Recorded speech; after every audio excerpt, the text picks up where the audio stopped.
Welcome back, everyone. Today's deep dive is going to be pretty amazing. I'm Okay. looking at The Color Purple by Alice Walker. A classic. Have you ever imagined just finding letters hidden from you for years and years? Ooh, that's Yeah. gotta be tough. And that's just the very beginning of Celie's journey in this book. Just the start. Um, the whole story is told through her letters. Mm-hmm. And at first she's writing to God, Right. and then later to her sister Nettie. That's right. Now, what makes these letters so powerful is that they give us this real glimpse Mm-hmm. into what it was like being a young black woman in the rural South in the early 1900s. Yeah, you really see how racism and sexism Yeah. really just come together to shape her whole life. Absolutely. I mean, from that very first letter, we see that she's treated more like property than a person. Oh, yeah, for sure. Her stepfather, he negotiates her marriage to Mr. Underscore Right. as if she were, livestock. Fine.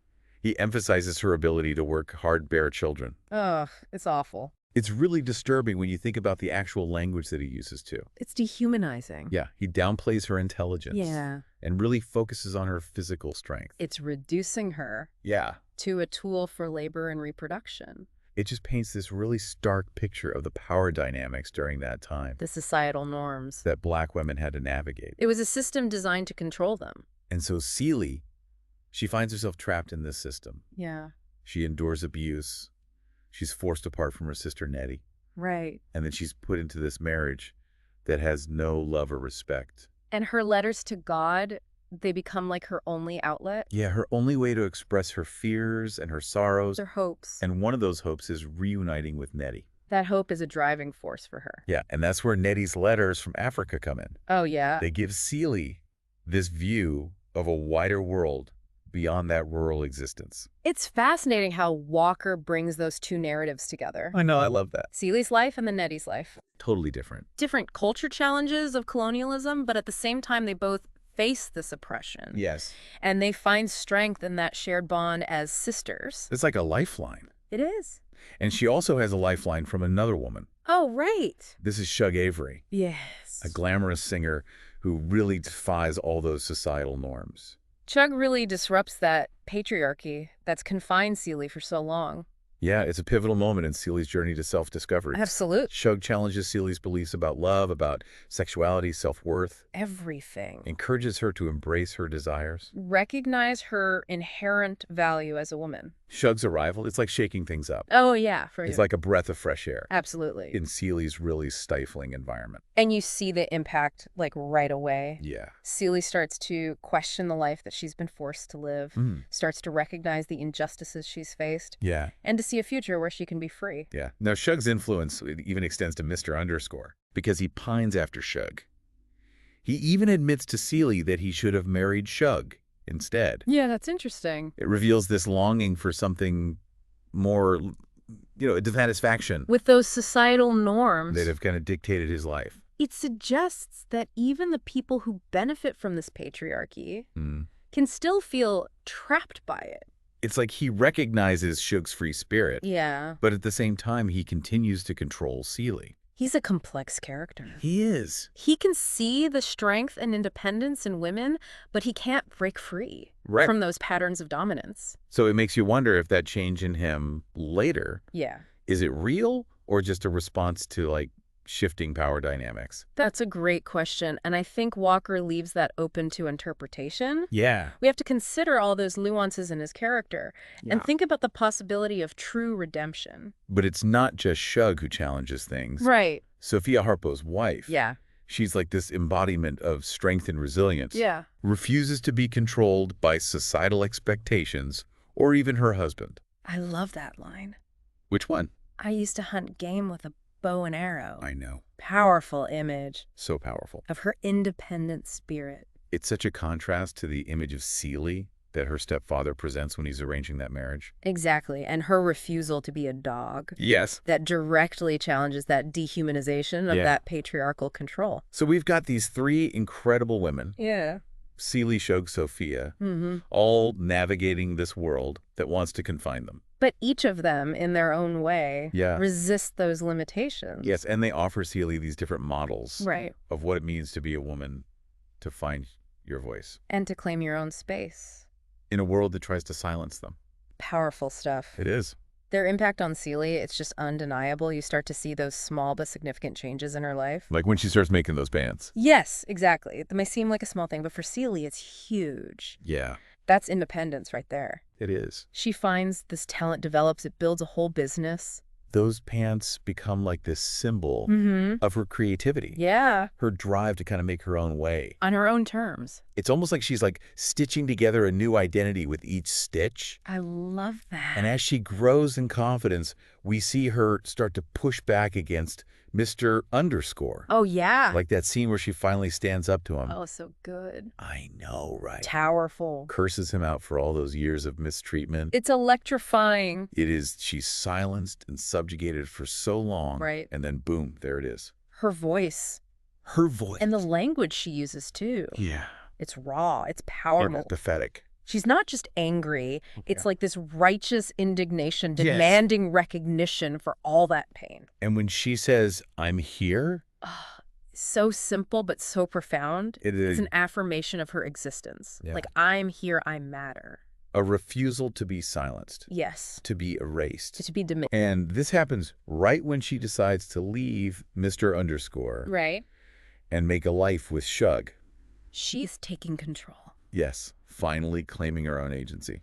That's the peak of her self-discovery. Yeah. She is not that timid, abused girl anymore. Not at all. She's strong, she's creative, Yeah. she has capacity for love and joy. Even as she finds that happiness with Shug, she still misses Nettie. Of course. Those letters are a lifeline, but they're also that reminder. Of the separation. Yeah. But those letters aren't just emotional support. They Yeah. open a window into a whole other world. Yes. Nettie's experiences in Africa, they add this whole other layer. It's like another whole story Always like a parallel narrative. running alongside Celie's. And what's so fascinating is how Nettie's letters, they reveal the complexities of colonialism. Yeah. She sees firsthand the exploitation and the oppression Right. of the Alinka people. He's like, it mirrors what's happening back in America. Exactly. This power structure They're not isolated, they're global. affecting marginalized communities everywhere. Remember those details about the rubber plantations? Yeah. How the Alinka are having their land stolen, Yeah. resources exploited, their whole way of life disrupted? It's like this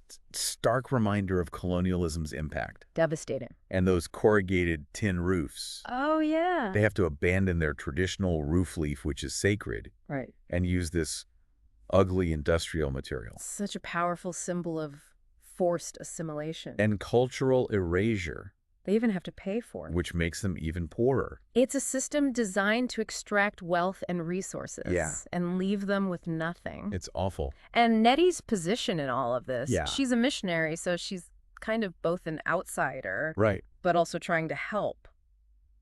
It's complex. It really is. That's at the heart of her experience. It is. She's struggling to reconcile her faith with the reality of this exploitation.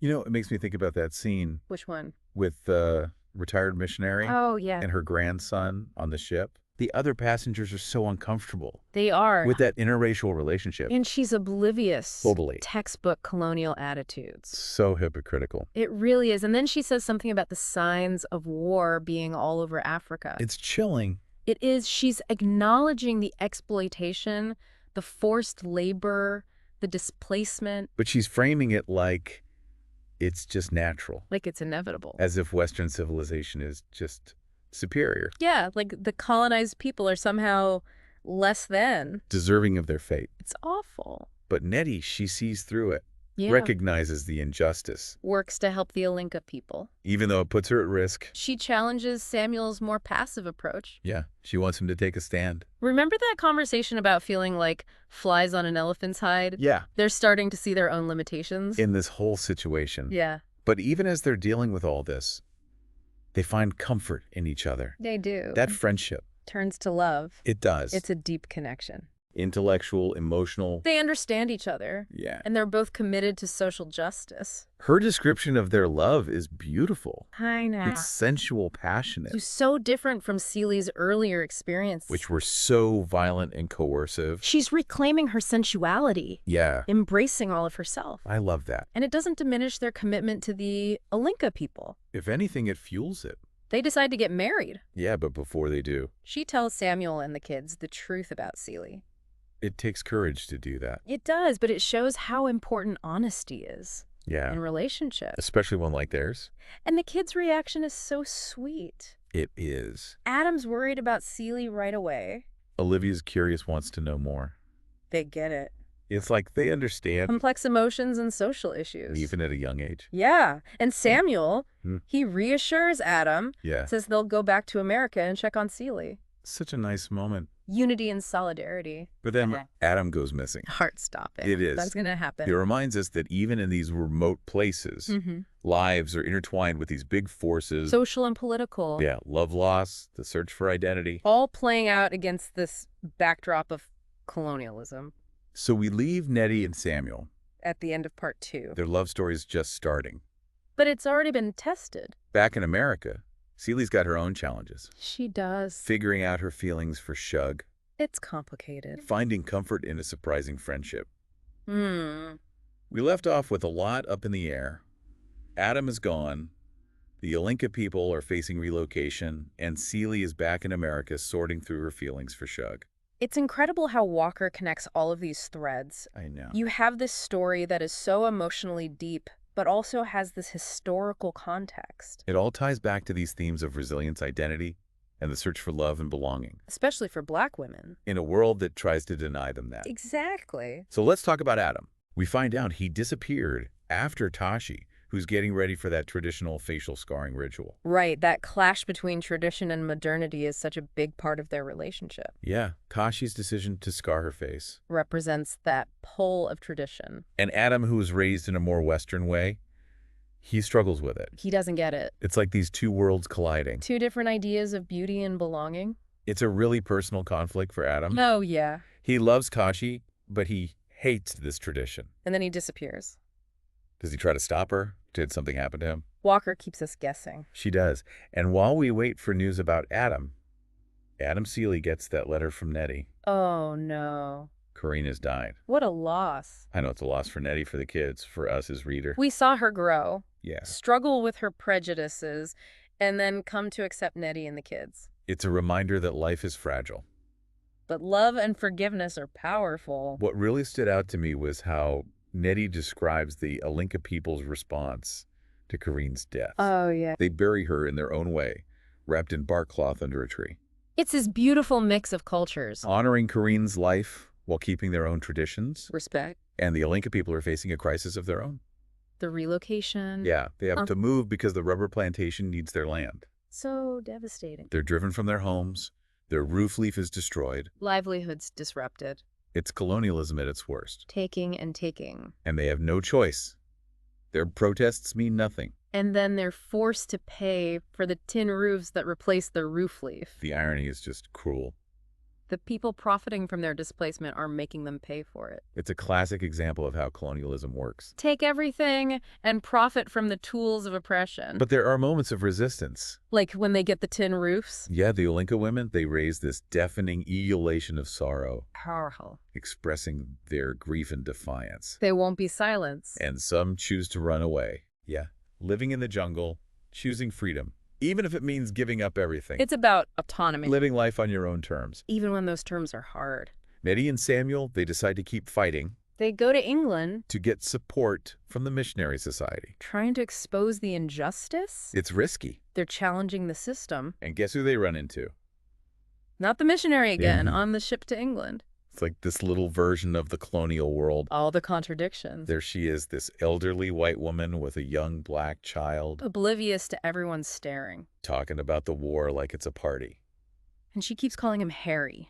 Even though that's not his name. Erasing his identity. Nettie thinks she just wants a medal.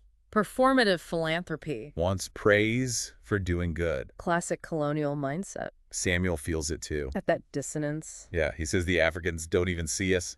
Like they're rejecting their attempts to help. The hard realization. Good intentions aren't enough. The system is broken. And that feeling of rejection, of being invisible, it's something Celie feels too. Constantly overlooked, dismissed, treated as less than. That shared experience of being pushed aside. Connects them, even though they're so far apart. Both dealing with racism, sexism, power. In a system that wants to take away their control. It's in this context of struggle that they decide to get married.